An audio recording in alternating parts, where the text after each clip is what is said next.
حضور صلی اللہ علیہ وآلہ وسلم کی حضرت ابو بکر صدیق رضی اللہ تعالیٰ عنہ کو 3 نصیحتیں۔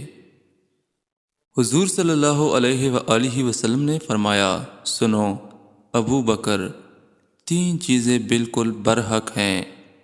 جس پر کوئی ظلم کیا جائے اور وہ اس سے چشم پوشی کرے تو ضرور اللہ تعالیٰ اسے عزت دے گا اور اس کی مدد کرے گا۔